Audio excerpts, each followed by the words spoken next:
Estamos aí hoje diante de especialistas desse mundo virtual e, para mim, é uma satisfação muito grande, né, estar abrindo esse evento. O mundo de cybersecurity, né, o segurança cibernética hoje é um tema muito presente. A provocação que eu fiz para os nossos palestrantes de hoje, antes de começar o evento, é se o que aconteceu ontem com o mundo todo, né, 3 bilhões e meio de pessoas atingidas, né, por uma falha de aplicativos que hoje a gente usa, e achei muito legal agora o comentário, aplicativos que é de graça, né? Então, a gente, né, tá aí sobre uma fundação gigantesca que é o WhatsApp, Facebook, Instagram, outras ferramentas do dia a dia das pessoas, né? E que hoje está no mundo digital. Então, acho que foi bem interessante o que aconteceu ontem, até para a gente iniciar esse nosso evento hoje, né? Esse evento é uma das prioridades da Abrasca, né? A entidade quer discutir, apoiar as medidas de sustentabilidade corporativa. Então, imagina, né, a quantidade de empresas, microempresas ou médio empresas que ontem foram afetadas. Eu li sobre uma vendedora de marmita, que ela falou que deixou de vender R$ 4.000 em marmita ontem, porque tudo que ela fazia era via WhatsApp. Então, foi interessantíssimo ter acontecido isso ontem, para começar nosso evento hoje. Já esclarecemos aqui os nossos colegas aqui palestrantes que não teve a ver com hacker, né, questão de configuração tecnológica, mas você vê o risco que existe, né, se uma empresa ela é afetada por algum tipo de ataque, e esse ataque pode parar, né, os negócios das companhias abertas. Então, isso tem muito a ver com a comissão ISD da Abrasca, né? E a Fernanda vem trazendo para nós aí temas ISD muito relevantes para o mercado de capitais. Nós vamos, então, entender como é que a gente pode, né, por meio de inteligência artificial, né, as questões da nova LGPD, né, e os riscos que estão envolvidos, né, para garantir a continuidade dos negócios. E para quem observou ontem, né, esse evento, houve um impacto nas ações da Bolsa de Valores, né, da empresa afetada.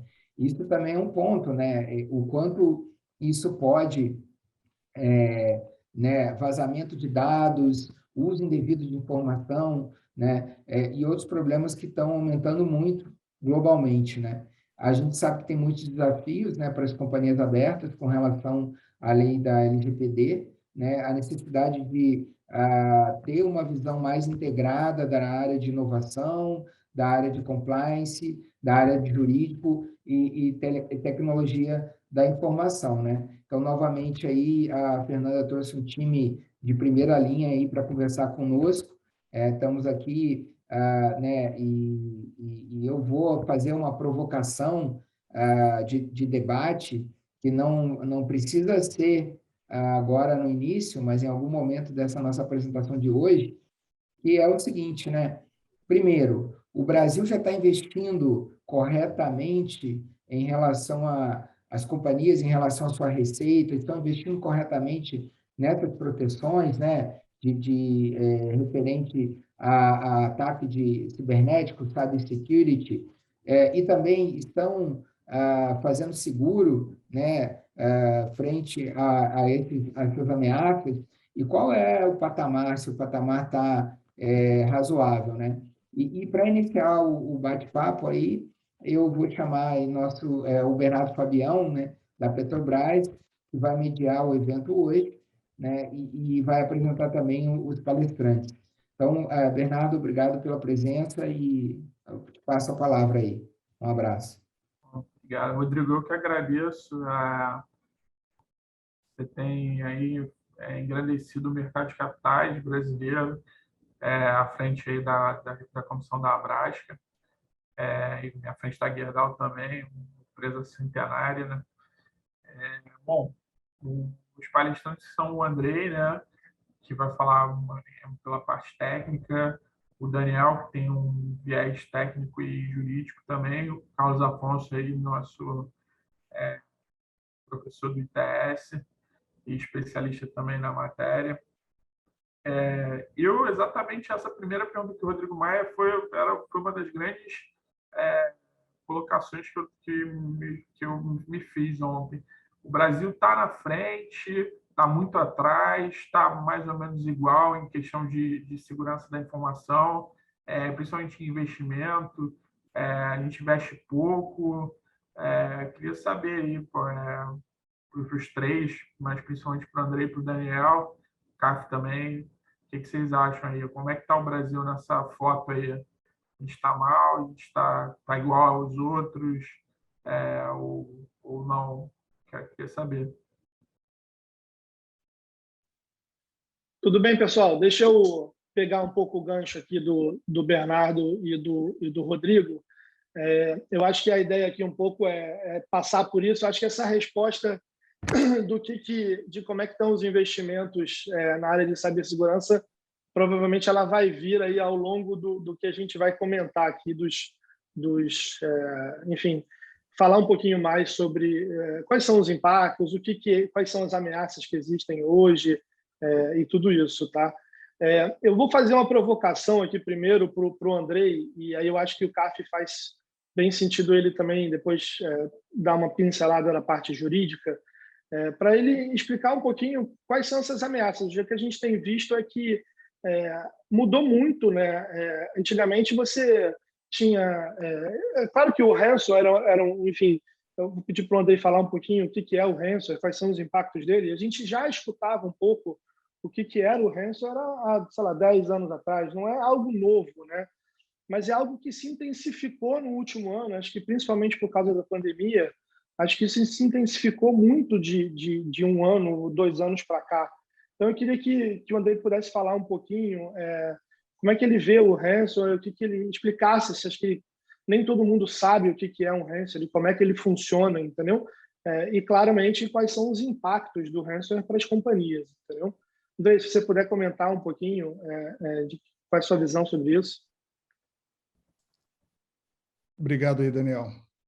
O ransomware, então, é um malware, um software que faz com que ele possa se conectar aos sistemas hoje, que sejam sistemas operacionais, e ele possibilita, então, o sequestro de dados. Então, o famoso sequestro de dados, que muitas vezes se noticia, determinada empresa foi coagida a pagar uma determinada quantia em bitcoins, ou de forma que esse sequestro de dados seja depois liberado, né? Então, tem esse grande aspecto, principalmente de impacto aos negócios das empresas atualmente.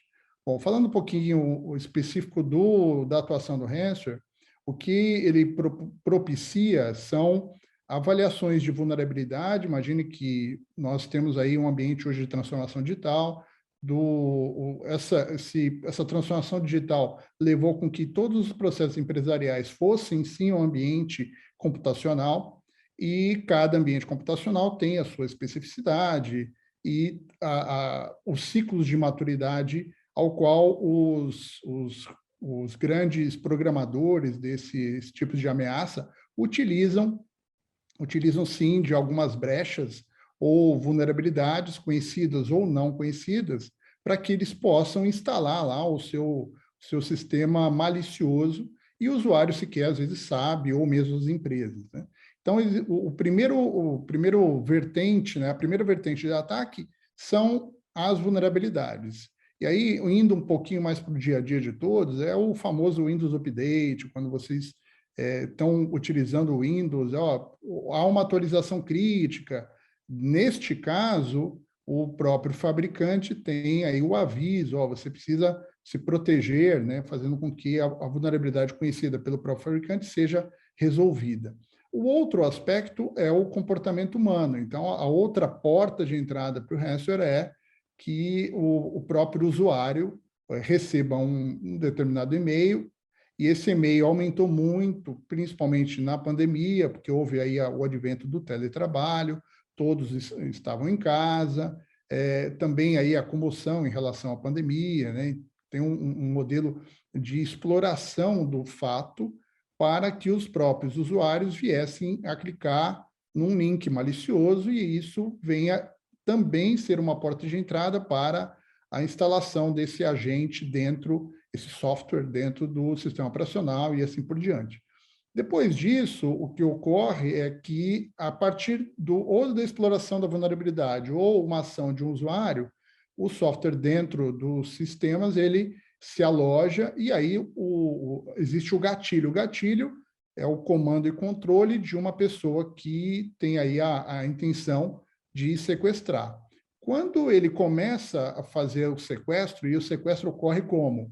Ele criptografa, ele gera pega o arquivo, imagina um Word da vida, gera uma criptografia forte com uma senha, e isso ele vai fazendo aos poucos. Às vezes você também, esse ambiente já criptografado e sequestrado vai aos sistemas de backup. Muitas das empresas acabam não conseguindo retornar o backup porque ele já estava comprometido.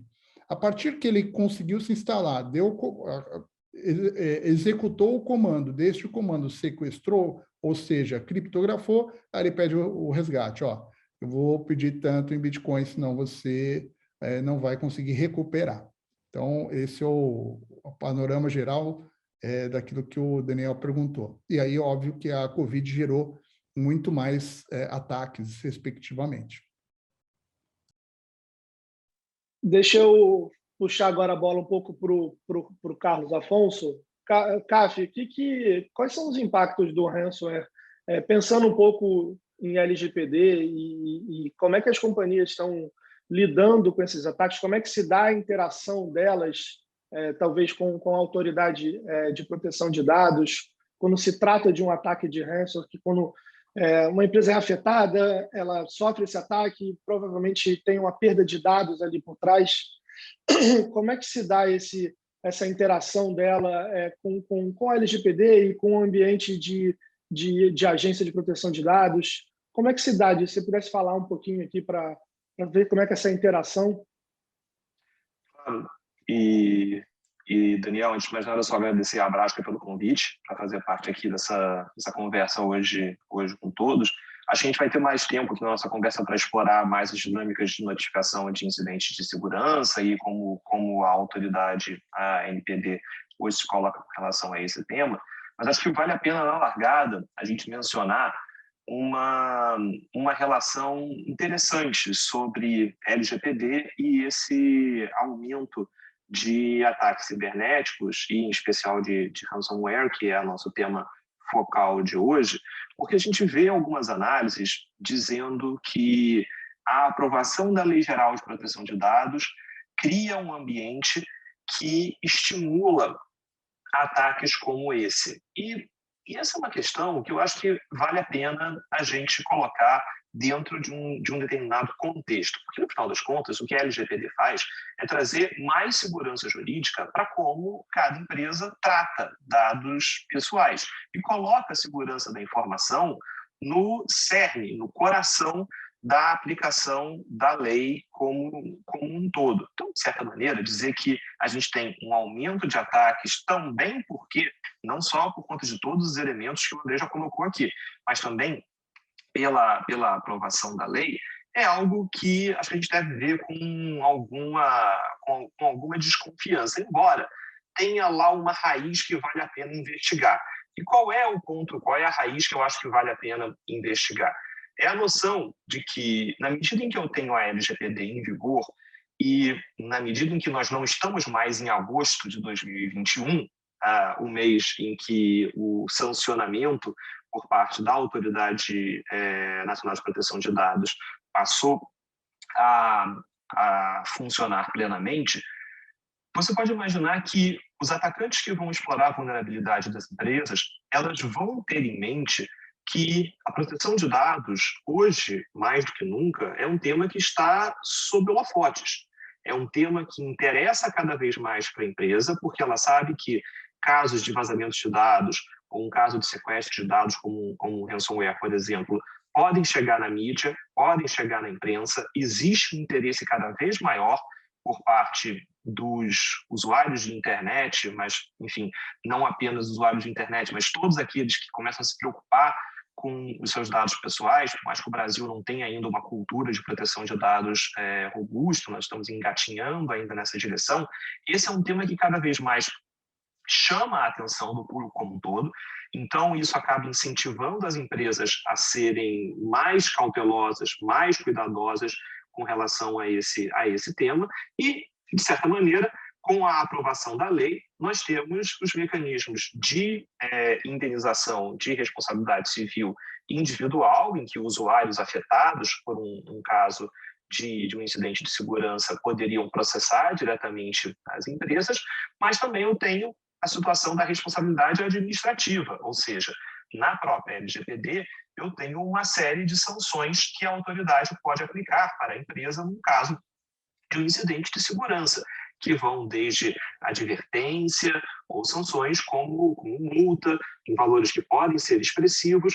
Então, esse cenário em que nós somos colocados hoje, ele, de certa maneira, faz com que, do outro lado da tela, o atacante que vai explorar uma vulnerabilidade da empresa, que tem interesse em praticar uma ação que vai levar a um ransomware, ele sabe que do outro lado, na empresa, ele vai ter profissionais de TI que vão ficar cada vez mais pressionados com relação a esse tema. Ele sabe que no nível de diretoria existe uma preocupação cada vez maior com proteção de dados e especialmente com o sancionamento da empresa, que pode ter repercussões não só financeiras, mas também uma repercussão de imagem por parte da maneira pela qual esse incidente pode ser retratado na mídia. Então, acho que isso tudo compõe um cenário que é uma tempestade perfeita, de certa maneira, mas me parece injusto colocar a culpa na LGPD. Acho que a LGPD vem justamente procurar consertar um ambiente que a gente vivia de um enorme faroeste com dados pessoais. Mas sim, é claro, existe uma raiz que se conecta à existência de uma lei geral de proteção de dados, que é a possibilidade de sancionamento das empresas. E isso, indiretamente, acaba também entrando na equação de como esses atacantes vão atuar para pressionar as empresas em caso de ransomware. Então, acho que esse é um cenário que é importante a gente ter na mente, porque ele conecta esse contexto que a gente está vendo de aumento de ataques, especialmente conectados a esse contexto de pandemia, e, do outro lado, a edição de uma lei geral de proteção de dados, mas a gente avança um pouquinho mais sobre isso depois, sobre como é que se dá essa comunicação para a autoridade, o que a gente tem visto sendo praticado no mercado. Muito, muito bom, Caf. Eu acho que você tocou em uns pontos aí que são importantes. Desculpa, gente. Essa parte de questões culturais, né? É super importante, enfim, eu tenho uma consciência aqui um pouco de que claramente não é a LGPD a culpada por isso, né? Até porque você tem questões de dano à imagem, né? Independentemente da LGPD, você já deveria, as empresas, né, já deveriam tomar certas precauções com relação a essas ameaças cibernéticas, porque elas, primeiro, já existiam, não é algo novo, não é algo que surgiu no último ano para cá, e não é simplesmente a existência de uma punição com relação a uma proteção de dados que deveria desencadear um investimento com relação a medidas protetivas ou a proteção de dados em si, contratação de segurança, de software e tudo isso para evitar que isso acontecesse. Não deveria ser assim, não deveria ter a existência de uma lei que obrigue você a fazer esses investimentos. É claro que a punição faz com que você coloque uma espécie de pressão maior. Não tenho dúvidas disso, mas não deveria ser isso. Você deveria já ter uma cultura pré-estabelecida de que a proteção de dados é algo importante, que você deve lidar de uma boa forma com relação aos dados dos seus clientes, dos seus funcionários e tudo isso, independentemente de você ter uma legislação que te pune se você não tomar as medidas necessárias. Eu vou passar um pouco a bola agora para o Andrei, só para a gente voltar um pouquinho na parte técnica, e queria que ele explicasse um pouquinho, que ele tocou já um pouco nisso, mas eu acho que vale falar um pouquinho mais, que, na verdade, o ransom ele é uma espécie de ataque, né, tudo isso, mas, ao mesmo tempo, ele virou um modelo de negócios, né? E aí eu queria que ele falasse um pouco do que é o RAS, que é o Ransom as a Service. Explicasse um pouquinho como é que se dá esse modelo de negócios com relação ao ransom, e explicasse também um pouquinho que o ransom tem um pouco de conexão, talvez, com um aspecto técnico que é importante, que é a questão do movimento lateral. Eu queria que ele explicasse um pouquinho como é que se dá o movimento lateral nessas invasões, né, e como é que isso funciona. Andrei, depois a gente vai abordar um pouquinho a parte jurídica disso aí, entendeu? Beleza. Bom, antes de eu ir nos dois pontos do RAS, né, do Ransomware as a Service, e também do movimento lateral, que é o comportamento que o ransomware tem, né, depois de infectar uma máquina, eu gostaria de fazer um preâmbulo do que o ransomware proporcionou de mudança de comportamento daquilo que o Daniel havia bem comentado, e são as questões de investimentos em segurança da informação. Então, havia, sim, um modelo mental de que um firewall ou um antivírus resolvia, na totalidade, quase, os riscos relacionados aos ataques virtuais, né, ou cybercrimes. E o ransomware transformou e quebrou esse modelo, justamente porque o Ransomware as a Service criou uma industrialização daquilo que nós chamávamos, ou chamamos hoje, de ameaça do dia zero, ou o famoso Zero Day. O tal do Zero Day é uma ameaça que os fabricantes, o fabricante de antivírus, fabricantes de firewall ou qualquer outro tipo de contingência, ou fabricantes de tecnologias contra as ameaças digitais não conhecem. Por quê? Porque é um novo software, um novo algoritmo, um novo tipo de ameaça. É porque isso também tem tudo a ver com o tal do Ransomware as a Service, que é a industrialização. Porque criou-se um ambiente pelo qual muitas pessoas mal intencionadas podem, junto com outras pessoas em conluio, em grupo, criar o seu próprio ransomware. Eles entram, então, na Dark Web por meio aí de um conjunto para que haja um ransomware novo e ele possa distribuir isso, ajudando, fazendo com que essa nova ameaça que os fabricantes não conhecem, seja instalado em diversas empresas. Chegando ao ponto até de o ambiente tão industrializado como um SaaS, né, como um Software as a Service, esse novo elemento, essa pessoa que entrou nesse grupo, tendo aí um dashboard, tantas máquinas estão infectadas, e aí ele tem um controle disso junto com o programador e o grupo, para que eles possam depois dividir a recompensa. Então, o outro recado é quando se paga o Bitcoin, né, ou se paga o sequestro, isso alimenta também a indústria do RAS. E essa indústria vem crescendo muito, primeiro porque é lucrativa, segundo porque você cria aí um ambiente quase certo para que haja, sim, a exploração. E a exploração ocorre pelo baixo nível de maturidade e pela falta de investimento também das empresas. As empresas hoje, poucas têm um ambiente ou uma equipe, muitas acabaram montando isso, né, nos últimos anos, mas existe um grande caminho no amadurecimento das equipes de segurança que sejam próprias para o combate, que o pessoal chama de Blue Team, né?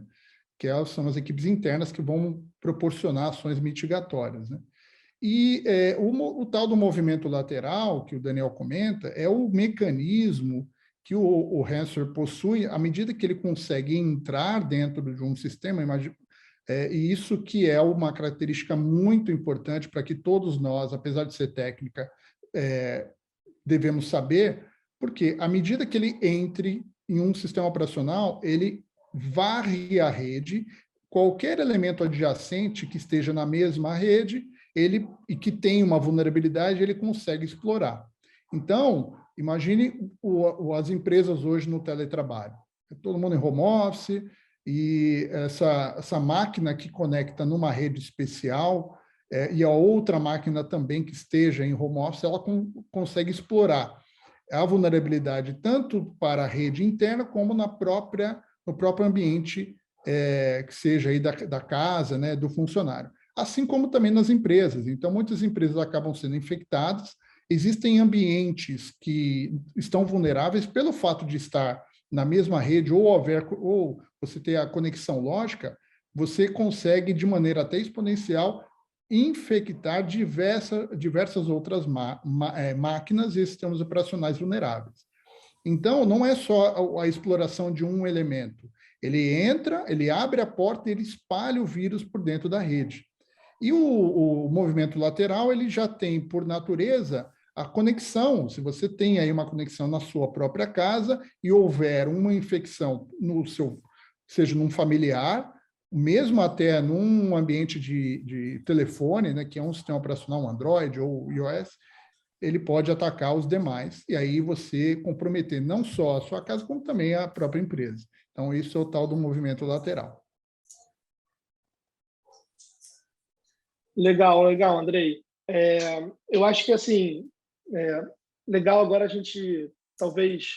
O CAF já antecipou um pouquinho de que ele queria explicar como é que se dá essa dinâmica com a autoridade.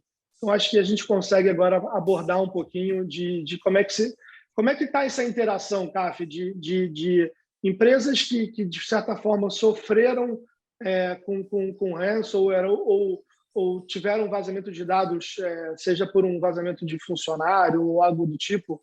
Como é que está essa interação com a autoridade de proteção de dados? É até uma dúvida que eu tenho aqui de o que a autoridade vê de que é um incidente de segurança, né? A LGPD, lá, se eu não me engano, no artigo 48, ela fala de incidente de segurança, mas ela não explica muito bem o que é um incidente de segurança. Incidente de segurança é tudo? O que é, de fato, um incidente de segurança? Eu sei que no GDPR ele é bem explicado o que é um incidente de segurança, tem lá os requerimentos explicando, de fato, o que é importante. Sei lá, um ataque no SSH ou algo nesse tipo, ele está bem explicado no GDPR, mas a legislação brasileira, pelo menos a LGPD, não explicou muito bem o que de fato é um incidente de segurança. Eu sei que a autoridade já tem uma norma aí que já está discutindo um pouco isso. Se você pudesse falar um pouquinho de como é que está essa discussão sobre incidente de segurança, se você quiser também já emendar de como é que está essa interação e como é que funciona essa parte de reportar esses incidentes e isso para a NPD, né? De como é que está essa interação. Perfeito, obrigado, Daniel. E realmente, acho que a gente tem aqui 2 pontos para prestar atenção. Primeiro, saber o que é um incidente de segurança e, segundo, uma vez percebendo que existe um incidente de segurança, entender como é que se dá a dinâmica de notificação. Mas acho que, antes de entrar nesses 2 pontos, vale dizer que a gente faz essa conversa aqui num momento que eu acho que é um momento interessante, porque nós não estamos nem mais em 2019. Bom, isso aí que muita gente tem saudade de 2019, se não mais por nada, porque nós não vivíamos tempos pandêmicos, mas a gente não está em 2019, em que se tinha toda uma discussão sobre a autoridade nacional ainda não se constituiu plenamente, existe dúvida sobre como as coisas vão funcionar, então é melhor não notificar para quem, toda uma série de dúvidas, pessoas até mesmo se perguntando se deveriam notificar depois que foram nomeados os diretores, caçar os diretores nas redes sociais e notificar via rede social. Ou seja, esse momento não mais existe. Nós já estamos numa segunda fase em que já existe um maior esclarecimento sobre não só a operacionalização da autoridade, mas também questões procedimentais ligadas a incidentes de segurança, não de maneira completa, mas já existe uma prática em curso. com formulário publicado no site da ANPD, com consulta pública, com algumas orientações que começam a aparecer sobre o tema. Mas digo que essa é uma conversa meio de caminho, porque nós não estamos no ponto final dessa conversa, em que a gente poderia dizer: essas aqui são as orientações da ANPD, elas já foram testadas e implementadas, e essas são as críticas que se faz, esses são os aperfeiçoamentos que foram feitos, essa é a prática consolidada do mercado, essa aqui é a metodologia de avaliação de risco de incidente de segurança que a própria ANPD colocou. Ou seja, nós não estamos nesse momento ainda, nesse ponto final. Então, essa é uma conversa muito de meio de caminho. Então, vamos lá para os 2 pontos. Primeiro, o que é incidente de segurança? Na LGPD, incidente de segurança aparece no 46, que vai falar que os incidentes de segurança estão relacionados a acessos não autorizados, situações acidentais ou ilícitas de destruição, perda, alteração, comunicação ou qualquer forma de tratamento inadequado ou ilícito. A gente podia passar esse evento aqui todo discutindo essa definição e quebrando ponto a ponto. Qual é a diferença de tratamento inadequado e de tratamento ilícito? Quais são as diferentes situações que dão ensejo à questão do incidente de segurança? Mas eu só queria fazer um comentário que eu acho que é importante, que a própria ANPD, na sua página oficial, quando ela fala sobre incidente de segurança, ela traz também, e nas suas próprias, na própria consulta pública, isso apareceu, uma definição, dizendo que, definição, está na página da ANPD, incidente de segurança com dados pessoais é qualquer evento adverso confirmado relacionado à violação na segurança de dados pessoais, tais como acesso não autorizado, acidental ou ilícito, que resulte e é bem parecido com a LGPD, perda, alteração, vazamento ou ainda qualquer forma de tratamento de dados inadequada ou ilícita, os quais possam ocasionar risco para os direitos e liberdades dos titulares de dados pessoais. E aí, esse finalzinho que é importante, porque no final das contas, essa definição de incidente de segurança conecta com aquele threshold, aquele limite, aquela condição que deve ser alcançada para acionar o dever de notificação, que é risco para os direitos dos titulares de dados pessoais. Então, dito isso, o que acontece quando eu tenho um incidente de segurança e eu preciso avaliar se existe risco para os direitos dos titulares de dados pessoais? Acho que esse é um ponto de atenção olhando para frente. O que a gente vê hoje no mercado são diferentes empresas trabalhando com diferentes testes para medir se nós estamos falando de um incidente de segurança que implica verdadeiramente em riscos para os dados pessoais dos usuários, e isso, é claro, é definidor para a escolha se eu devo ou não notificar a autoridade. A autoridade tem se manifestado em diversos momentos, em audiências públicas, em eventos sobre esse tema, e daqui e ali já vai se construindo um certo mosaico aqui de informações que ajudam a gente a navegar um pouco nesse tema. Por exemplo, na própria página da ANPD, a autoridade recomenda que o incidente de segurança seja notificado em 2 dias úteis, a contar do incidente de segurança em si, né, do momento em que se entende que existe um incidente de segurança. Essa informação não consta da lei, essa informação não consta da LGPD, já é uma interpretação, uma recomendação feita pela autoridade em cima do que ela enxerga ser uma boa prática com relação a incidentes de segurança. Mas aí entra a discussão. Em 2 dias, será que todas as medidas que permitem compreender o que aconteceu fazem com que essa notificação para a autoridade ela seja uma notificação completa? Será que em 2 dias úteis você consegue entender que aconteceu um incidente de segurança, mapear a sua extensão, tomar as medidas corretivas, envelopar tudo isso para que uma notificação seja efetiva? E aqui começa toda uma discussão sobre essa dinâmica de notificação e, antes disso, uma dinâmica sobre a identificação se você tem ou não um incidente de segurança dentro de casa. Uma coisa é você ter um vazamento de dados expressivos, incluindo dados sensíveis, que podem parar na Deep Web, ser vendidos e causar danos aos titulares dos dados. Outra coisa é você ter uma situação em que uma determinada planilha com determinados dados, como, por exemplo, nome e celular, nome e e-mail de todos os funcionários, ficar disponível para pessoas que não deveriam ter acesso internamente na empresa a todos esses dados. Você tem gradações muito diferentes de vulnerabilidades aqui colocadas. E na questão do ransom, acho que vale sempre a pena entender em que medida esses dados foram efetivamente criptografados e em seguida liberados, ou se a gente também não tem uma situação aqui de dupla ameaça, em que você não só tem a questão do trancamento desses dados, mas também a ameaça da divulgação desses dados, enfim, na Deep Web, e esse é um ponto que sempre acho que precisa entrar na conta do mapeamento do risco para os direitos dos titulares de dados por parte das empresas.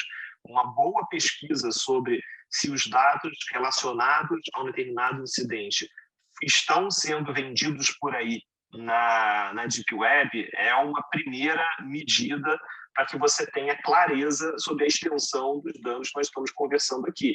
E isso pode ser definidor até para uma decisão sobre notificação ou não mais à frente. Mas, enfim, Daniel, vou parar por aqui só para dar essas pinceladas e dizer que a autoridade fez uma rodada de consulta pública sobre o tema. Esse é um tema que faz parte da atenção prioritária da autoridade na sua própria agenda regulatória publicada pela ANPD. Esse é um tema que tinha prioridade, então isso parece um ponto importante para a gente manter no radar e certamente novidades virão aí no fronte regulatório também. Mas, enfim, vou parar por aqui para a gente continuar essa conversa. Legal, Caf. Vou passar a bola para o Bernardo aí, que ele quer fazer uma pergunta. Eu tenho uma dúvida que é mais uma parte técnica. A gente lá na Petrobras está com uma questão muito forte de segurança da informação. A gente criou uma gerência executiva, virou uma prioridade, acho que as outras companhias também. Mas como é que a gente faz, o que entender a remediação dos ataques? Uma vez que houve o ataque, como é que as empresas elas fazem, elas podem se proteger, né? Queria saber aí por parte do Andrei. Até porque a gente tem visto muitos ataques, né? E aí, o que faz, né? Como é que a gente age? Beleza, obrigado aí, viu, Bernardo, por abordar. Eu acho que é o assunto também que sempre vem à cabeça, como se proteger, né? Então, o primeiro ponto é que as equipes de segurança, ou mesmo de tecnologia, tenham aí a possibilidade de entender que estão sendo atacadas. A maioria é como se fosse uma caixa preta, porque o ambiente é muito difuso. Isto é, né? Quando você tem muitos elementos de tecnologia, fazer essa correlação, essa avaliação daquilo que existe hoje no seu parque instalado, ainda mais que tem ambiente local, que o pessoal chama on-premise, ambiente em cloud híbrida, privada, e aí os ambientes também são mais complexos para que você possa coletar e avaliar. E fazer a coleta no dia a dia de um pessoal de TI, quem trabalha com isso, sabe que o dia a dia consome, né? E, de fato, há uma grande barreira para que possam ser avaliados os riscos. E aí, algumas dessas medidas, indo justamente na linha que o Carlos comenta, né, quais são os principais meios para que também a LGPD possa ser avaliada internamente relativo aí a controle de acesso, né, e tal.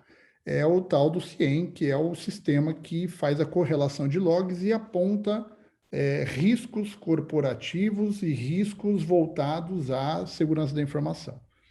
Então, esse sistema, em suma, ele coleta todos esses dados, existem inteligências ou inteligência artificial, também modelos como o Mitra-Ataque ou outros, que possibilitam você correlacionar esses eventos e falar, de fato, houve uma tentativa aqui indevida de acesso a um determinado sistema, porque ele coleta e mostra isso às equipes. Então, esse é o primeiro ponto. O primeiro ponto é você saber, de fato, aquilo que ocorre dentro da tua infraestrutura, e a maioria das empresas, infelizmente, hoje não tem esse tipo de visão. Esse é o primeiro modelo. O segundo modelo é um modelo bem básico daquilo que as empresas deveriam sempre ter dentro de casa, que é o processo de teste contra uma determinada ameaça ou mesmo a remediação num caso de desastre. E aí o resumo disso é como eu retorno e como eu utilizo a minha cópia de segurança, o famoso backup. Pouquíssimos processos hoje estão dentro das empresas de forma que garantam, se eu tiver aqui um ambiente sequestrado, eu consigo retornar aquilo que eu copiei, aquilo que eu fiz de backup. E aí nós vemos, em muitos casos, que pouco se testa, pouco se simula, e os ambientes de restauração também são precários. Então, a cultura daquilo de falta, né, ou mesmo a confiança daquilo que funciona, na medida que você precisa utilizar o backup, você não tem. Então, essa é a segunda medida. E é uma questão, inclusive, bem notória e básica. Todo mundo fala de backup desde o início do advento das tecnologias, né? Tanto vindo da fita, hoje são backups em cloud. Mas o vício de não testar, ou o vício de você não possuir um ambiente, não vamos confiar e vamos fazer, então, a validação disso, não ocorre em grandes, ou a maioria, ou grande parte das empresas. Esse é o segundo ponto. O terceiro ponto é o novo conceito chamado de Zero Trust. E o tal do Zero Trust é o conceito da confiança zero, que também foi alterada pelo advento dos ransomwares.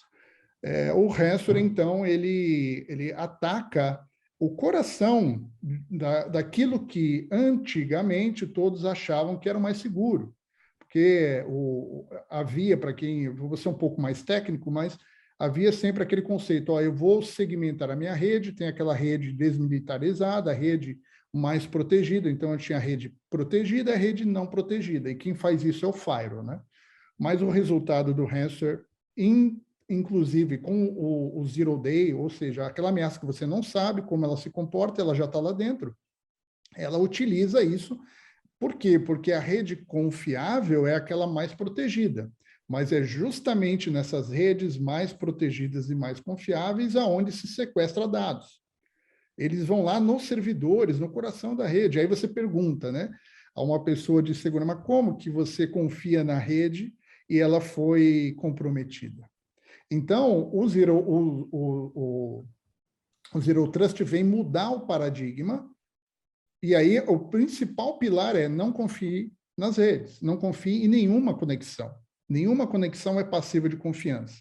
Não existe nenhum ponto mais na rede, dentro do ambiente, tanto em cloud como local, que seja condizente àquilo que você fala, isso aqui você pode se comunicar sem uma validação.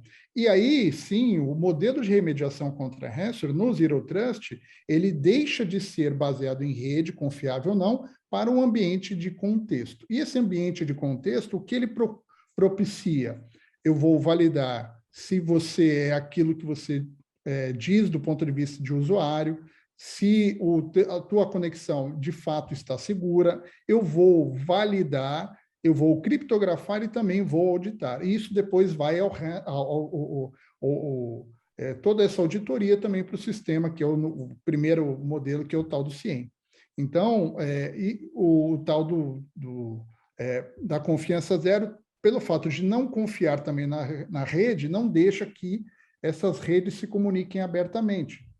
Logo, você elimina também a característica principal do resto de fazer o tal do movimento lateral que eu havia comentado, que é justamente ele pegar, atacar um determinado sistema e depois se propagar isso. À medida que você bloqueie, né, ou não confie, você consegue, pelo menos, estancar uma primeira ação de ransomware. Então, o resumo da ópera é aplicação e tendo aí o monitoramento, que é o famoso CIEM, né, o Security Information Event Management. O segundo, você ter simulações, ter sistemas robustos de backup e condições de restaurar e validação se esse backup não foi comprometido, até por um ransomware. Por isso que se deve periodicamente, num curto espaço de tempo, testar backup. E o terceiro, a aplicação do conceito de confiança zero, que é o Zero Trust.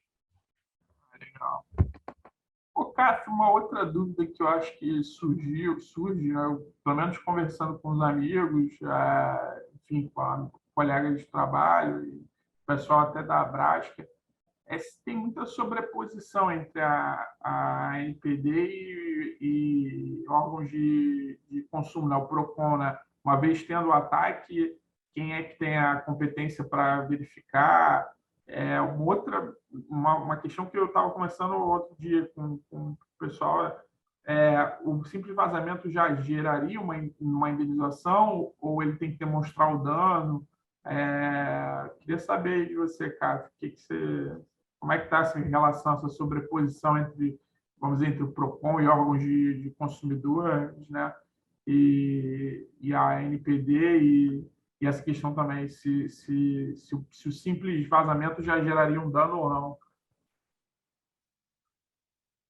Legal, obrigado, Fabião. A gente tem 2 pontos super importantes aqui. Primeiro, a relação entre consumidor, autoridades de proteção do consumidor e a Autoridade Nacional de Proteção de Dados, e a dinâmica das ações indenizatórias sobre incidentes de segurança. Então, vamos lá. Primeiro, sobre relação de consumo e a proteção de dados. De novo, é importante a gente separar o que é a indenização, as ações de danos materiais e morais que o titular de dados pessoais vai poder mover contra as empresas nos casos de incidentes de segurança. Nesse caso, eu acho que tem uma questão importante na LGPD, que às vezes passa meio debaixo do radar, que é o artigo 45. O artigo 45 da LGPD, ele diz que as hipóteses de violação do direito titular no âmbito das relações de consumo permanecem sujeitas às regras de responsabilidade previstas na legislação pertinente. Leia-se o CDC. Então, o artigo 45 da LGPD, ele tem um ponto importante, porque para a dinâmica dessas ações, grande parte das vezes individuais, mas podem ser coletivas também, por violação dos direitos dos titulares de proteção, dos titulares de dados pessoais, ela, no que diz respeito à responsabilidade, você continua seguindo a dinâmica do CDC. Ou seja, todo o debate sobre responsabilidade civil, se for relação de consumo, manda para toda a dinâmica própria do CDC, que existe desde os anos 90. Isso é importante porque uma parte expressiva do que a gente vê acontecendo, que aparece nas mídias, que ganha destaque envolvendo incidentes de segurança, são incidentes que se dão numa relação de consumo, em que os dados que são vazados, os dados que são comprometidos, são dados de clientes de uma certa empresa que estabelece com eles uma relação de consumidor-fornecedor. Então, se essa relação for uma relação de consumidor e fornecedor, você continua aplicando as regras do CDC. Agora, tem uma série de outras situações em que nós não temos uma relação de consumo. Então, incidente de segurança numa associação envolvendo os dados associados, num incidente de segurança em que uma empresa tem vazado os dados dos seus funcionários. Isso não é relação de consumo, então o CDC, claro, não se aplica. Mas acho importante falar isso porque o artigo 45 joga, então, o que é da relação de consumo fica no CDC. E esse é um marco importante no que diz respeito às ações de responsabilidade civil. E vale dizer, a própria NPD reconhece isso. A NPD publicou um guia do consumidor como proteger os seus dados pessoais, e nesse guia da NPD, em conjunto com a Senacom, a Secretaria Nacional do Consumidor, lá aparece a seguinte pergunta, vai falando sobre violação aos dados pessoais, e a pergunta é: e se o desrespeito aos meus direitos acontecer em uma relação de consumo? A resposta é: acesse o consumidor.gov.br. e aí vem descrevendo como é que funciona o consumidor.gov.br, depois os PROCONs. Então, acho que é importante entender que esse meio de campo ele está costurado entre a Secretaria Nacional de Consumidor e a ANPD. Um outro tema é o tema das sanções administrativas.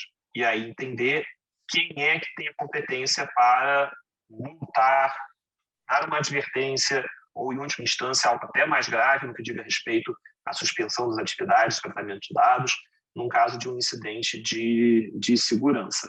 E aqui é que a gente tem uma bola dividida que vai se coordenando com convênios já celebrados entre a ANPD e outras entidades de controle, de supervisão e entidades regulatórias em última instância. Então, a gente tem convênios celebrados entre a ANPD, por exemplo, com a própria Senacom, com o CAD, com o CERT, para fins de segurança da informação, que vão estabelecendo competências e cooperação entre esses diferentes agentes. E isso é importante porque vai existir, e é natural que exista, uma certa confusão sobre para quem que eu notifico, a quem que eu informo, quem é o órgão regulador que deve ser comunicado e quais regras eu preciso seguir quando eu tenho um setor que é regulado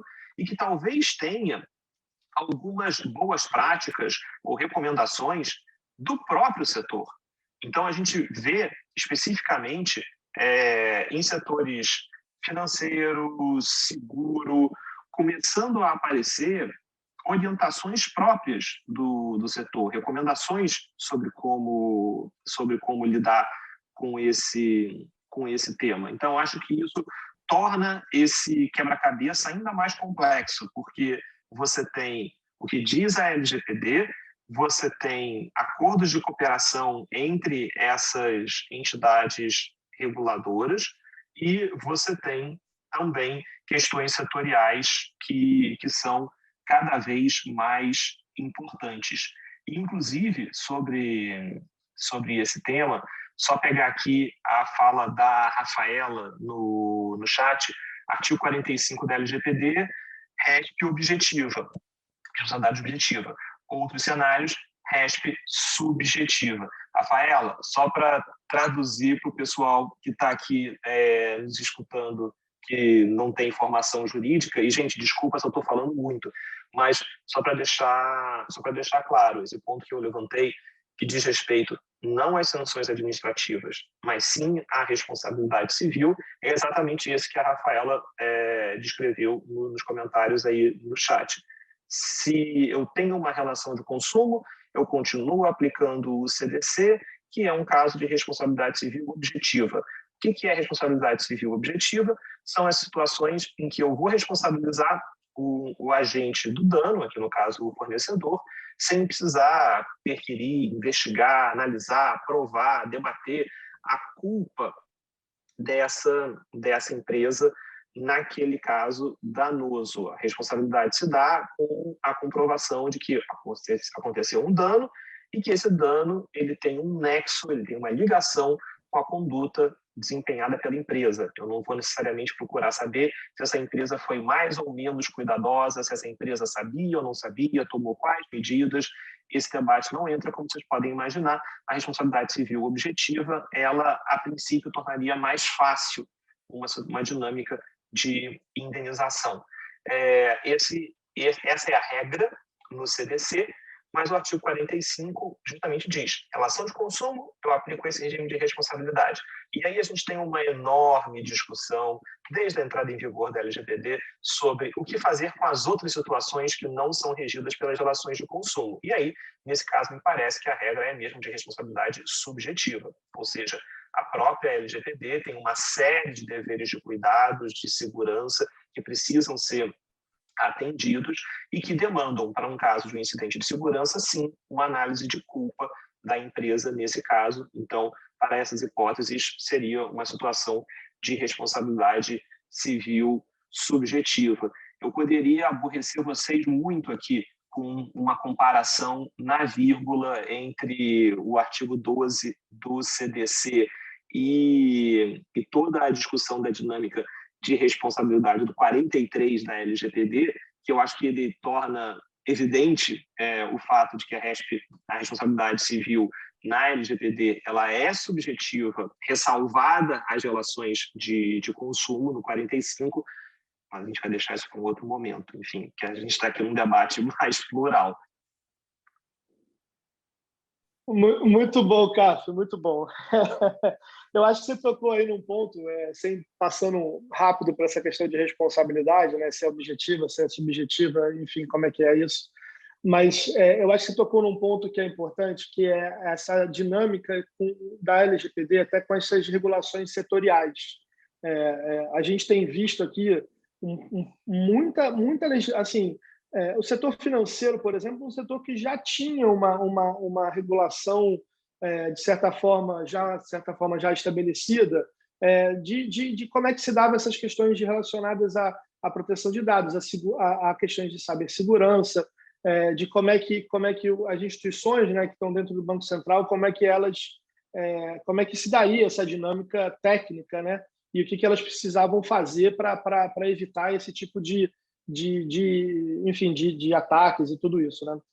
E aí tem até um ponto aí que a gente pode até discutir, depois a gente abre para falar, que é a parte do Open Banking, né? O Open Banking transforma, né, o setor financeiro assim, a minha visão é de que o risco aumenta, né? Não sei se vocês concordam, mas acho que a minha visão é de que o risco aumenta, dado que você tem uma relação entre os bancos e as fintechs, você vai se conectar via API, você vai ter dado transacionado de um para outro, você vai ter isso passando por tudo ali. Como é que vai se dar essa dinâmica dentro do Open Banking que está se discutindo, e já estamos na primeira fase do Open Banking. Então, acho que isso é um tema aí a gente se debater. Então, assim, falando um pouco de questões setoriais, o setor financeiro até reformulou, melhorou a norma deles com relação a questões de cibersegurança. Mas o que eu vi foi setores que talvez não tivessem tanta preocupação, né, como o setor financeiro, né, mas assim, mudando legislações ou criando novas legislações, novas regulações, né, setoriais para questões de cibersegurança. Então, a gente viu aí normas do Operador Nacional do Sistema, junto com a ANEEL, tratando de questões para o setor de energia. A gente vê também uma norma da SUSEP para as seguradoras. Então, a gente está vendo aí um movimento grande de regulação setorial tratando sobre cibersegurança, tá? E aí eu vou adicionar mais uma pergunta, e eu acho que a pergunta vale aí para os dois, né? Tanto para o Andrei ou quanto para o CAF, que é uma dúvida até que eu tenho, que é como é que se dá a relação de questões de cibersegurança, de proteção. O Andrei, antes do CAF falar, falou que existem formas de você conseguir mitigar o risco via software, via serviço, ligados às questões do CIEM, por exemplo, que é um software que faz essa gestão de logs, e você consegue visualizar tudo que está acontecendo ali, e depois você consegue tomar, por exemplo, medidas, né, para você, de certa forma, bloquear essas ameaças, fazer as remediações que precisam ser feitas. Mas, com relação a isso, como é que se dá essa interação, por exemplo, com o seguro, né? Pensando, por exemplo, do lado do gestor, né? Do gestor da empresa. Ele está diante de uma encruzilhada, vamos dizer assim, né? Ele está diante de uma encruzilhada. Ele investe em tecnologia para ele, de certa forma, minimizar o risco dele, diminuir o risco via software, via serviços de tecnologia, sejam CIEM, sejam SOC, ou sejam no ambiente de Zero Trust. Ele investe nisso, ou ele contrata um seguro para proteger ele desse risco que existe. E aí, eu acho que isso é uma dinâmica que vale para os dois, a pergunta, né? E aí, a minha dificuldade de entender, CAF, é como é que se daria também essa dinâmica para a NPD, na hora, assim, digamos que ela vai... ocorreu um vazamento numa empresa, e ela vai olhar para essa empresa e vai falar assim, tá, mas essa empresa, ela de fato investiu ou ela tinha tecnologia para evitar que esse vazamento acontecesse, ou não, ela não tinha nada disso, mas ela tinha um seguro onde ela, de certa forma, vai ali. Vai ter essa dosimetria, digamos assim, na multa, nessa dinâmica, digamos assim, a empresa investiu em tecnologia, ela fez de tudo para esse, digamos assim, para evitar que um vazamento acontecesse. A gente sabe que nada é 100%, mas, digamos, aconteceu o vazamento, mas, ao mesmo tempo, ela tinha um seguro de milhões de reais ou milhões de dólares para compensar aquele prejuízo dela.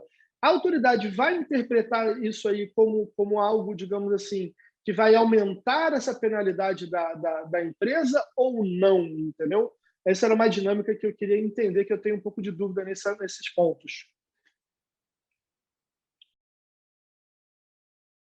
Bom, eu começo, Daniel? Pode começar e depois a gente passa para o Cássio. Beleza, muito bom. Respondendo a questão da tomada de decisão corporativa sobre adotar um seguro ou as ações de mitigação técnicas relativas à condição de risco, o que eu sugiro é, primeiro, mapear aquilo que é, de fato, importante para a empresa. O seguro, ele, por sua vez, vai criar uma condição de possibilidade de assegurar caso ocorra, mas a própria seguradora também vai ter a ação para que haja garantia relativa ao sinistro. Então, eu vou adotar um seguro. A seguradora vai perguntar, ótimo, mas quais são os níveis de maturidade e as ferramentas que você tem para que não ocorra um determinado tipo de problema e que o prêmio não seja tão alto, né? Logo, o que eu vejo que é muito pertinente é, primeiro, as empresas olharem aquilo que, dentro do seu core, né, do seu core business, poderia ser afetado, já pensando no seguro cibernético como uma realidade. Eu acho que essa é a primeira grande tomada de decisão e fazendo com que isso seja mapeado e tangibilizado nos itens e ativos de tecnologia que suportam esse core business. À medida que você sabe e tem esse inventário daquilo que é importante, sim, tem um modelo de investimento que possibilite a diminuição do risco e à medida que ambos, eu acho que são ações em paralelo, já que essas medidas de segurança vão garantir que o próprio demandante do seguro, ou mesmo a seguradora, venha e fala, pô, de fato, vale a pena, é um contrato que faz sentido, né, para ambos, e a ideia de seguro é que você não utilize, quando vem utilizar, que não tenha dor de cabeça, né? Então, eu acho que respondendo, fazendo com que, primeiro, as medidas de proteção sejam efetivadas, que haja um nível mínimo de maturidade, com equipe treinada, com ferramentas, como eu comentei, de Zero Trust, ou mesmo ferramentas que gerem possibilidades como o CIEM, de você diminuir a superfície de ataque, ou mesmo a possibilidade daquilo que ocorra dentro de um processo de auditoria, e também até olhando aí o ônus da prova, falando já de LGPD também, de auditoria interna e assim por diante.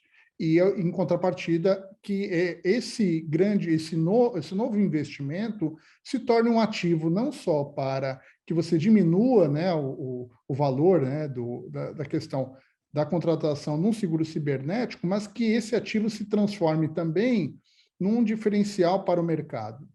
Muito se fala de segurança, mas pouco se aborda o quanto é importante você ter como ativo as ações relativas à confiança na sua marca, já que há impacto quando se tem sequestro de dados ou mesmo algum tipo de ataque.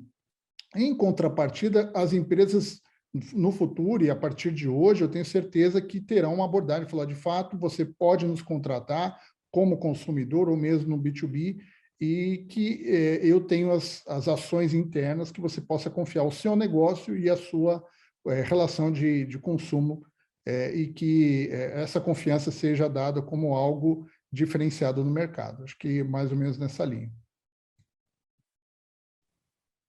E, gente, pegando um gancho do que o Andrei está falando, me parece que segurança da informação e proteção de dados cada vez mais é um ativo para as empresas, não só no B2B, mas na construção de confiança por parte do consumidor. Eu sei que essa é uma visão até meio americana, que lá se fala muito de consumer trust, né? A gente tem uma linguagem muito mais de proteção do consumidor, mas embutido na noção de proteção do consumidor, a gente pode imaginar que a confiança é um resultado de um consumidor que sente que seus dados estão protegidos.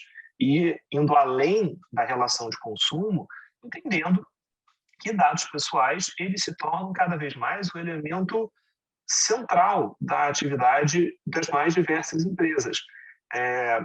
Brincadeiras à parte, mas eu gosto muito de uma fala de uma professora Teresa Escassa, que é uma professora da Universidade de Ottawa, no Canadá, que ela tem uma fala que me parece muito inteligente, de dizer que dados pessoais, dados como um todo, eles eram vistos no passado como um subproduto da atividade principal da empresa. Então, se você é uma empresa varejista, você está preocupada na logística de colocar esses produtos, os seus produtos, nas lojas físicas, que eles sejam atrativos, que as pessoas possam lá adquirir esses produtos, e os dados que você gera a partir de todas essas atividades era visto quase como que um efeito secundário, um subproduto, algo não necessariamente tão importante, tão essencial. O essencial era que os produtos estivessem nos lugares, que eles fossem adquiridos, que tivessem visibilidade. Cada vez mais a gente vai entendendo que os dados gerados por todas essas atividades, e especialmente os dados pessoais, eles podem tornar essas atividades muito mais sofisticadas, muito mais eficientes. E com isso, as empresas começam a trazer os dados pessoais para a sala principal, para o centro das atenções. Eles deixam de se tornar quase como que esse efeito colateral do desenvolvimento da sua atividade empresarial. E eles se tornam o coração da sua atividade empresarial, porque se você souber coletar, armazenar, tratar e utilizar esses dados pessoais de maneira a atender os requisitos legais, você torna a sua empresa muito mais eficiente, você entende muito melhor quem é que está do outro lado, negociando, contratando, comprando, entrando em contato com a sua empresa. E acho que isso muda muito, não só como as empresas operam da porta para dentro, mas também como elas comunicam essa dinâmica da porta para fora. E aí eu volto ao que a gente estava falando aqui, a partir justamente da contribuição do Andrei. Esse é um tema fundamental para a construção da imagem de uma determinada empresa. Uma empresa que reiteradamente aparece na imprensa com vazamentos de dados pessoais, com incidentes de segurança, com ataques de ransomware, passa uma imagem de vulnerabilidade, de descuido, de preocupação por parte de quem é cliente dessa empresa. Ele já fica pensando, será que meus dados foram afetados? O que pode ser feito com os meus dados pessoais? E aí, deixa eu mergulhar numa discussão mais jurídica com relação a isso, que é sobre o que pode ser feito com meus dados. A gente tem um debate muito interessante no judiciário, e aqui, gente, de novo, vai uma discussão estritamente jurídica, que é o seguinte: na medida em que eu tenho um incidente de segurança, na medida em que eu tenho um ataque de ransom, por exemplo, será que, se eu sou cliente dessa empresa e eu sei que os meus dados fizeram parte desse incidente de segurança, desse ataque, por si só, eu posso ingressar com uma ação judicial e eu tenho um dano que foi causado a mim? Ou seja, eu posso ter uma indenização pelos danos causados à minha pessoa simplesmente porque eu sei que os meus dados pessoais foram comprometidos em um incidente de segurança? Ou será que eu tenho que, nessa ação judicial, comprovar que do vazamento dos dados, do comprometimento dos meus dados pessoais, eu tive um dano sequencial? Por exemplo, um golpe foi aplicado usando os meus dados e eu consigo demonstrar que esses meus dados foram vazados a partir desse incidente de segurança. Esse é um tema que vem sendo muito debatido no judiciário. Não sei se todo mundo sabe, mas a gente tem hoje em dia mais de 600 decisões judiciais, só olhando ali um espectro de aplicação da LGPD nessa dinâmica de violação de proteção de dados. Então, esse é um tema que já chegou ao Poder Judiciário e deve chegar cada vez mais. E esse é um ponto importante, porque no Judiciário a gente não tem ainda uma clareza sobre qual das duas avenidas a gente vai seguir. Se basta ao titular de proteção, ao titular de dados a comprovação de que os seus dados foram comprometidos e daí ele já tem direito a uma indenização, ou se é preciso que o titular de dados comprove algo adicional, que ele comprove que um golpe foi feito, que ele sofreu dano, que invadiram sua conta bancária, que de alguma maneira ele sofreu um dano adicional a partir desse comprometimento dos seus dados pessoais no incidente de segurança relacionado a essa empresa. E acho que esse é um tema que é importante a gente prestar atenção, porque na medida em que a gente tiver maior clareza por parte do Poder Judiciário, isso também acende todos os alertas na empresa. Bom, os alertas já deveriam estar acesos, mas caso o Poder Judiciário siga com a ideia de que do simples incidente de segurança já decorre o dever de indenizar, aí você não tem a menor dúvida que o cálculo ali do seguro e o cálculo dos investimentos com relação à segurança da informação, esse elemento vai entrar na conta. Mas, enfim, só queria fazer esse rápido mergulho aqui, esse olhar para o Poder Judiciário, poupando vocês de usar a expressão dano in re ipsa, que é a expressão em latim que a gente usa do dano que não depende de uma outra comprovação adicional. Enfim, então, acho que é sempre bom, é uma terça-feira de manhã, a gente já teve muita emoção nessa segunda-feira, com todo mundo aprendendo sobre BGP, DNS, né, enfim, backbone. Então, acho que vocês não precisam do latim, do dano in re ipsa, mas, de toda maneira, acho que é um tema que vale a pena a gente prestar atenção. Muito bom, Cássio, muito bom. Eu acho que agora chegou um pouco a hora da gente abrir para as perguntas, né? Tem 49 pessoas aqui assistindo a gente nessa manhã de terça-feira, né?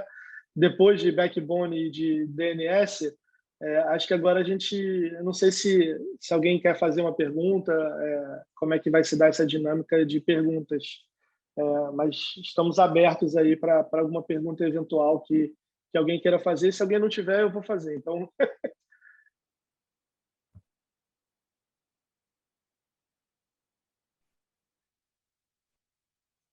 Bom, vamos lá. Então, eu vou só aproveitar aqui, se alguém quiser me interrompa para fazer as perguntas, mas eu vou fazer uma... O André já tocou um pouco nisso, né? Mas assim, eu acho que a gente podia talvez abordar um pouco mais, né? Que é falar um pouco de que a forma como os investimentos se davam nos últimos tempos, ou melhor, existiam-se medidas protetivas. Chegou uma pergunta aqui do Michel Reis. Vamos lá. Vou ler aqui a pergunta dele. Até que ponto o DPO é responsabilizado ou penalizado em uma empresa por quebra de segurança, né? Até que ponto, como é que se dá essa penalidade, não, ou responsabilidade do DPO? Aí eu acho que vale para os dois, né? Tanto para o CAF quanto para o Andrei. Se vocês pudessem tocar um pouquinho nisso. Bom, vou inicialmente tentar explicar, pelo menos o meu ponto de vista, né? E aí o Carlos, tenho certeza aí que vai também elucidar bastante aquilo que a gente comenta. Pelo menos na minha opinião, assim como um gestor de tecnologia ou qualquer outro executivo empresarial tem aí a responsabilidade caso ocorra algum tipo de problema, né, dentro da empresa. A priori, do ponto de vista da LGPD, não tem nenhuma sanção direcionada ao encarregado, que é o DPO, né? Como tampouco expressa dentro como um modelo de criminalização ou que possa gerar uma contrapartida diretamente associada ao encarregado. O que eu vejo que é o mesmo tipo de responsabilidade quando há um processo voltado até à tecnologia, assim como outro tipo de executivo, como um gestor de segurança e assim por diante, né? E aí eu queria passar esse tema, por óbvio que o Carlos é o especialista e pode corroborar ou não, né? Ou fazer com que eu aprenda também um pouquinho mais sobre o tema. Não, gente, essa hora que a gente tem que dar aquele conforto para o DPO, porque o encarregado já precisa navegar mares tão tumultuosos, tão mexidos da legislação, das normas setoriais, e acho que é importante deixar claro que a responsabilidade que a gente encontra na LGPD é uma responsabilidade da empresa. A responsabilidade não é a responsabilidade do encarregado, salvo, claro, em situações em que se consiga comprovar uma situação dolosa por parte do encarregado, que a coisa muda de figura. Mas é sempre importante deixar claro que a empresa de nenhuma maneira vai poder dizer para o titular de dados pessoais que eu não me responsabilizo, a responsabilidade é do encarregado. Quem responde pelo tratamento inadequado, ilícito dos dados ou em casos de incidente de segurança é a empresa que trata os dados perante esse titular. Então, todos esses casos de ações que nós comentamos aqui, o encarregado ele não vai responder na física perante o titular de dados pessoais que foi lesionado. É importante deixar isso claro. Esse sistema varia de país para país. Vocês vão encontrar hipóteses em que, sim, o encarregado pode ser responsabilizado, e aí você encontra situações que são um pouquinho diferentes em Singapura, na Irlanda, em alguma medida, mas acho que dentro do contexto brasileiro a responsabilidade é da empresa que trata os dados pessoais e não do encarregado em si. Então, essa é uma boa notícia, caso a gente tenha algum encarregado aqui nessa conversa. Que bom, né? Que bom, Caf. Que bom que pelo menos isso ele não carrega, né? Pelo menos essa responsabilidade pessoal ele não carrega. Né? Eu não sei se tem mais gente aí querendo fazer perguntas. Bernardo, você tem alguma pergunta que você queira fazer aí para o André e para o Caf? Eu queria fazer só um comentário. Eu atuo na área de mercado de capitais e pós-Lava Jato, o seguro de novo ficou proibitivo em alguns casos, né? E aí eu não sei, eu tenho às vezes essa percepção, esse déjà vu, né? Que agora, com tantos ataques, talvez os seguros também fiquem proibitivos, né?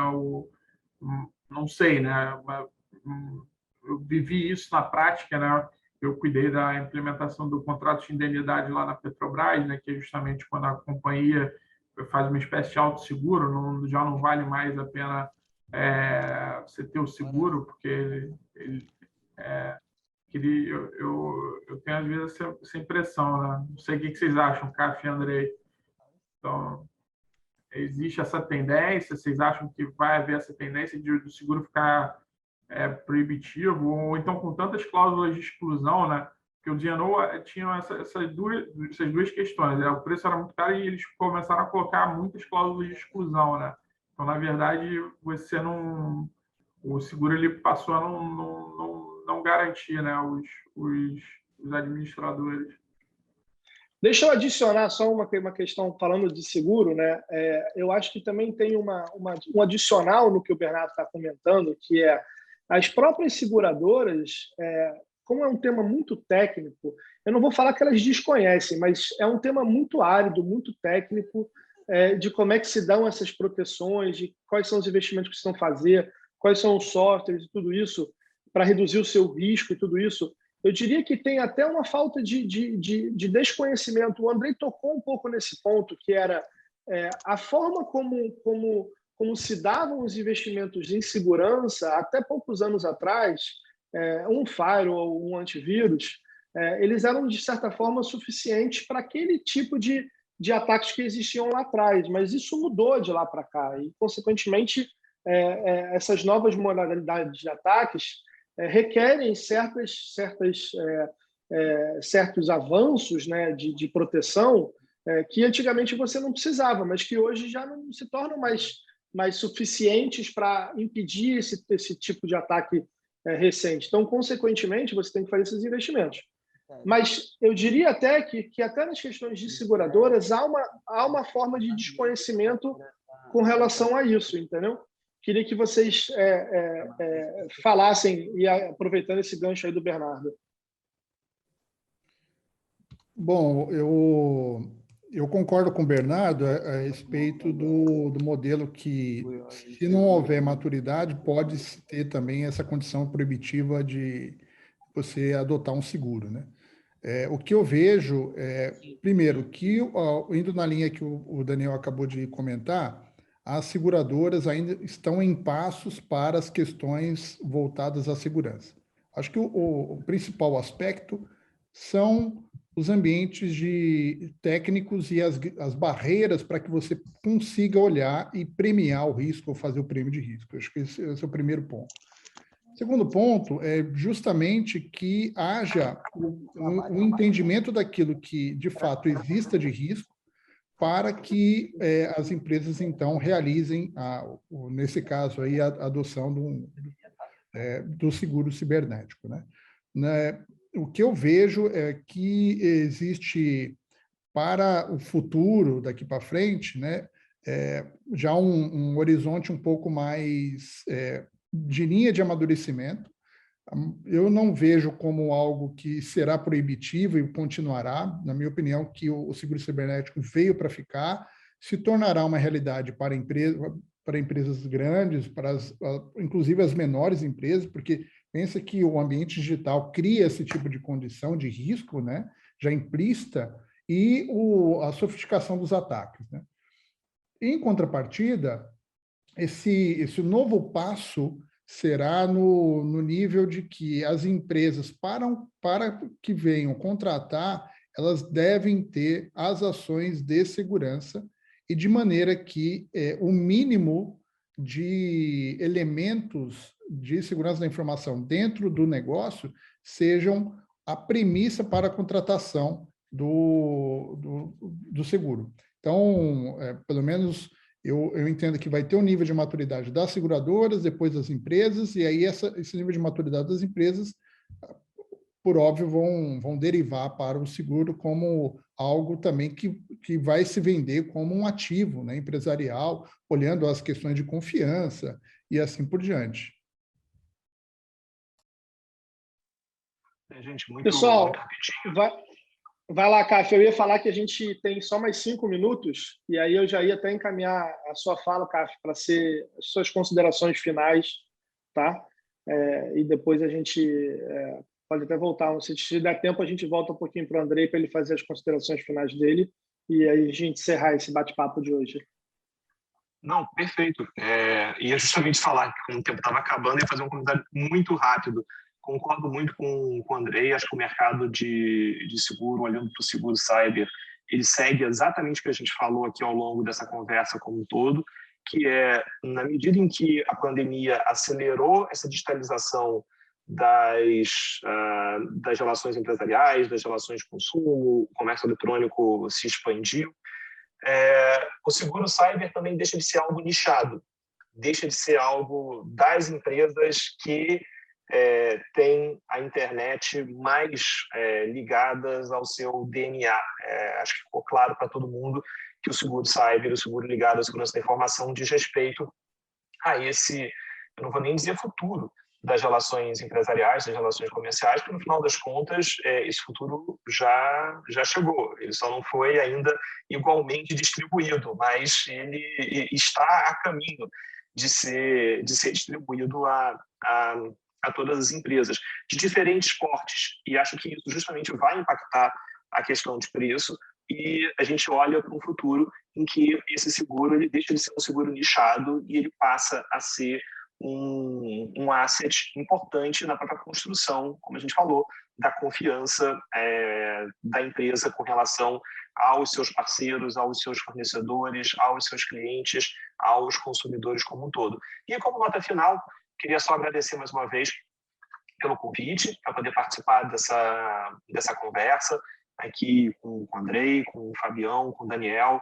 É um prazer muito grande a gente ter, enfim, podido usar esse espaço aqui para falar sobre um tema que está na ordem do dia e usar essa conversa quase como se fosse enfim, em tempos pandêmicos, a gente está muito acostumado a ter a temperatura checada antes de entrar nos ambientes. O que a gente fez aqui, enfim, no final das contas, foi uma checagem de temperatura desse debate, né? Enfim, o que está acontecendo, quais são as últimas novidades, o que a gente olha para o futuro, que vai acontecer nesse tema de segurança da informação, tendo aí como foco a questão do ransomware e a aplicação da LGPD. É um tema fascinante e eu fico muito contente da gente ter realizado aqui esse debate. Mas é isso. Obrigado mais uma vez, gente, pelo convite. Obrigado, Caf. Eu que agradeço também. Andrei, se você puder dar uma palavrinha aí, a gente tem uns 2 a 3 minutos aí para consideração final. Não, eu queria agradecer também o convite da Abrasca, assim como ao Daniel, o Carlos também, o Bernardo, todos que estiveram conosco. E eu também concordo que o tema é fascinante, ele ao mesmo tempo complexo e vai ser uma realidade, eu acho que para todas as empresas, todos os profissionais. Segurança da informação é algo impressionante, o quanto abrirá de portas para novos empreendedores, assim como novos profissionais que estão hoje querendo adentrar aí o mercado de tecnologia da informação ou que queiram migrar de área. Então, eu sou um grande entusiasta. O pessoal fala de evangelização de segurança, eu vejo que isso, de fato, não é retórica, nós precisamos, sim, formar opinião daquilo que se tornará parte do nosso cotidiano, né? Então, a segurança é parte daquilo que a gente vai conviver como consumidor, como pais de família, como família indireta ou direta e assim por diante. Quero agradecer novamente, obrigado aí pelo convite. Eu agradeço você também, Andrei, e vou agradecer aqui a Abrasca, ao Bernardo, Fernanda, todo mundo da Abrasca que ajudou a gente a fazer esse webinar para tratar desse tema tão complexo e tão do cotidiano, do dia a dia. Aí a gente, enfim, espero que esses casos não aconteçam tantos casos como tem acontecido, né? Eu espero que, de fato, isso seja remediado. E existem instrumentos para remediar, então existem formas de você diminuir risco em cima disso. Acho que a mensagem é um pouco essa. Assim. Mas vou agradecer a todos. Obrigado, gente. Foi ótimo. Mais uma vez, agradeço a Abrasca aí pelo convite e por promover essa discussão. Pessoal, reforço aqui as palavras do Daniel. Agradecer ao Andrei, o CAF. Está sempre na Globo News, a gente acompanha aí o CAF na telinha de vez em quando. Ontem apareceu lá no Jornal das 10, né, para falar da questão do Facebook. Daniel também.